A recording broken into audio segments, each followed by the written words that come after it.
The Carthusian order, also called the Order of St. Bruno, is a Catholic religious order of enclosed monastics. The order was founded by St. Bruno of Cologne in 1084 and includes both monks and nuns. The order has its own rule, called the Statutes, rather than the rule of Saint Benedict, and combines eremitical and cenobitic life. The name Carthusian is derived from the Chartreuse Mountains. Saint Bruno built his first hermitage in the valley of these mountains in the French Alps. The word Charterhouse, which is the English name for a Carthusian monastery, is derived from the same source. The same mountain range lends its name to the alcoholic cordial chartreuse produced by the monks since 1737, which itself gives rise to the name of the color. The motto of the Carthusians is Stat cruxtum volvatur orbis, Latin for, the cross is steady while the world is turning. History. In 1084 Bishop Hugh of Grenoble offered Bruno, the former chancellor of the Diocese of Reims, a solitary site in the mountains of his diocese,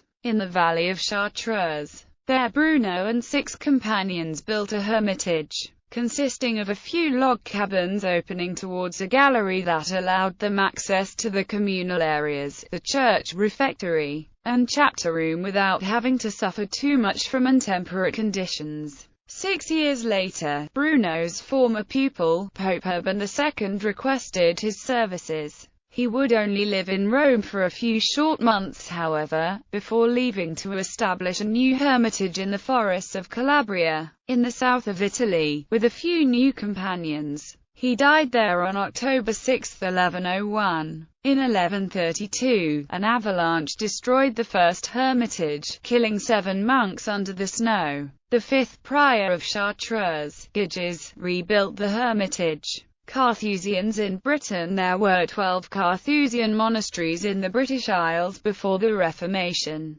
The first was founded by Henry II in 1181 at Witham Friary, Somerset, as penance for the murder of St. Thomas Becket. Hugh of Lincoln was its first prior. The third Charterhouse built in Britain was Beauvale Charterhouse, remains of which can still be seen in Beauvale, Greasley Parish, Nottinghamshire. The Carthusians, as with all Catholic religious orders, were variously persecuted and banned during the Protestant Reformation. The abolition of their priories, which were sources of charity in England, particularly reduced their numbers. This was followed by the French Revolution, which had a similar effect in France. A few fragments remain of the Charterhouse in Coventry, mostly dating from the 15th century, and consisting of a sandstone building that was probably the prior's house. The area, about a mile from the center of the city, is a conservation area, but the buildings are in use as part of a local college. Inside the building is a medieval wall painting, alongside many carvings and wooden beams.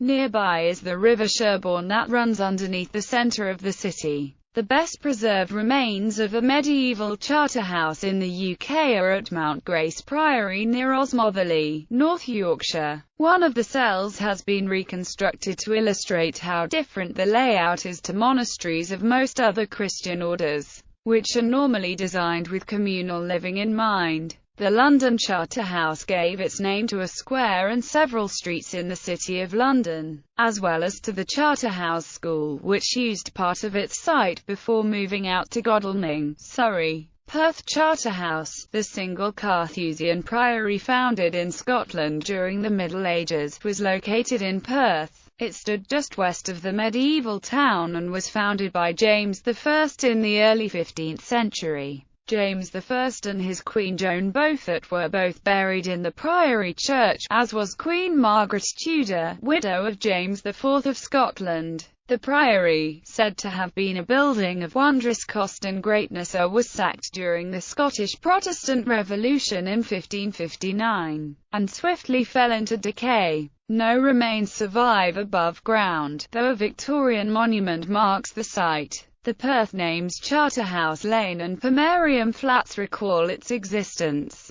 St. Hugh's Charterhouse, Parkminster, West Sussex, has cells running around a square cloister approximately 400 metres on a side, making it the largest cloister in Europe. It was built to accommodate two communities which were expelled from the continent. Character. The Charterhouse is generally a small community of hermits based on the model of the 4th century Lauras of Palestine. The focus of Carthusian life is contemplation. To this end there is an emphasis on solitude and silence. There are no Carthusian abbeys as they have no abbots, and each Charterhouse is headed by a prior and is populated by choir monks, referred to as hermits, and lay brothers. Choir monks. Each hermit, that is, a monk who is or who will be a priest, has his own living space, called a cell, usually consisting of a small dwelling. Traditionally there is a one-room lower floor for the storage of wood for a stove and a workshop as all monks engage in some manual labor. A second floor consists of a small entryway with an image of the Virgin Mary as a place of prayer and a larger room containing a bed,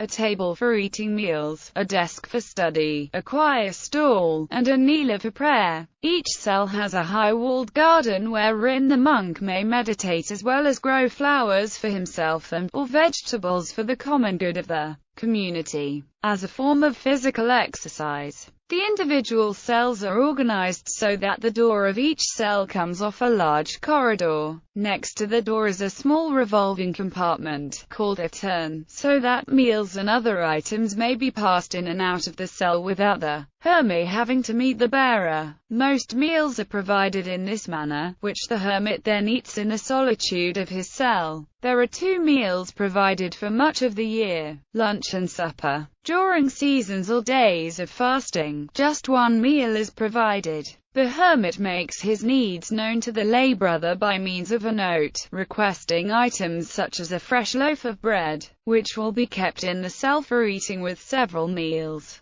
Carthusians observe a perpetual abstinence from meat. The hermit spends most of his day in the cell. He meditates, prays the minor hours of the Liturgy of the Hours on his own, eats, studies and writes, and works in his garden or at some manual trade. Unless required by other duties, the Carthusian hermit leaves his cell daily only for 3 prayer services in the monastery chapel, including the community mass, and occasionally for conferences with his superior. Additionally, once a week, the community members take a long walk in the countryside during which they may speak. On Sundays and solemn feast days a community meal is taken in silence. Twice a year there is a day-long community recreation, and the monk may receive an annual visit from immediate family members. Lay brothers. There always have been brothers in the Charterhouse. When Saint Bruno retired to the Chartreuse, 2 of his companions were secular ones, Andrew and Guerin. The lay brothers are monks under slightly different types of vows who spend less time in contemplative prayer and more time in manual labor. They live a slightly more communal life, sharing a common area of the Charterhouse.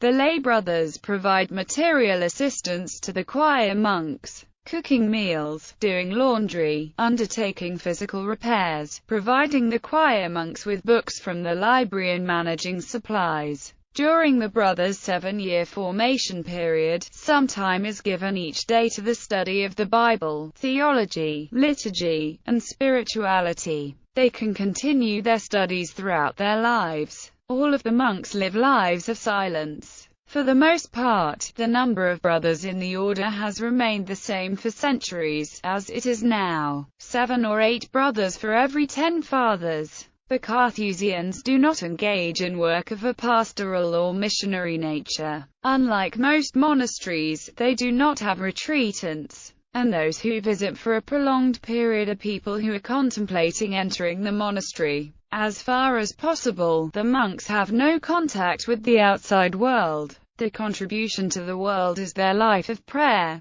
Carthusian nuns live a life similar to the monks, but with some differences. Choir nuns tend to lead somewhat less eremitical lives, while still maintaining a strong commitment to solitude and silence. Modern Carthusians Today, the monastery of the Grande Chartreuse is still the mother house of the order. There is a museum illustrating the history of the Carthusian order next to Grande Chartreuse. The monks of that monastery are also involved in producing chartreuse liqueur. Visits are not possible into the Grande Chartreuse itself, but the 2005 documentary Into Great Silence gave unprecedented views of life within the hermitage. Today, Carthusians live very much as they originally did, without any relaxing of their rules. Generally, those wishing to enter must be between the ages of 21 and 45. Nowadays, medical examinations are considered necessary before the novitiate and profession. The Carthusian novice is introduced to the lecture divina method of prayer. In the 21st century, the Salignac Charterhouse was converted into a house in which lay people could come and experience Carthusian retreats,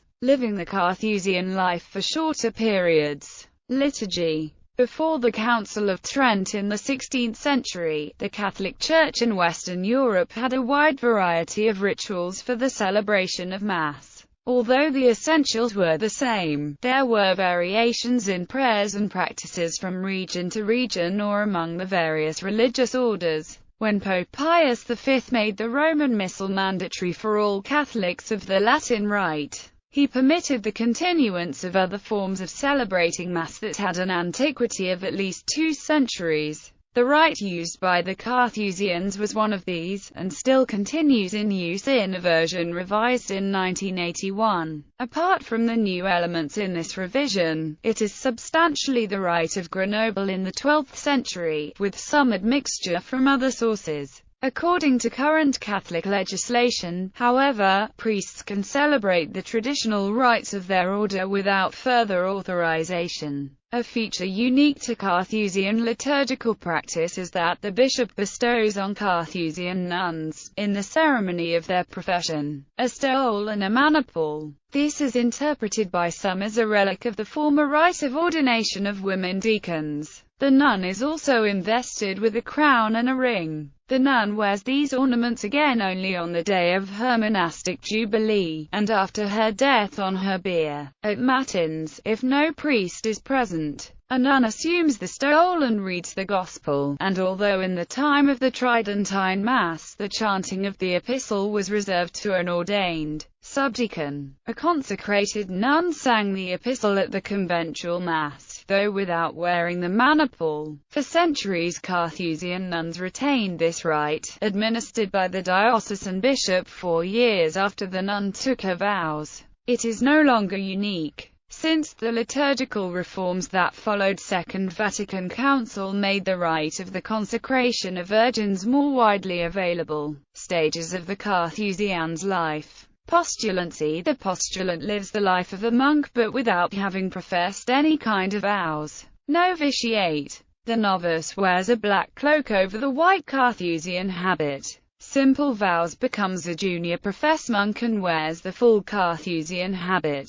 Renewal of simple vows. Solemn profession. Locations of monasteries. There are 25 active charter houses on 3 continents, 5 of which are for nuns. Altogether, there are around 370 monks and 75 nuns. They can be found in Argentina, Brazil, France, Germany, Italy, Portugal, Slovenia, South Korea, Spain, Switzerland, the United Kingdom and the USA. The 2 in South Korea, one of monks and one of nuns, are of recent construction.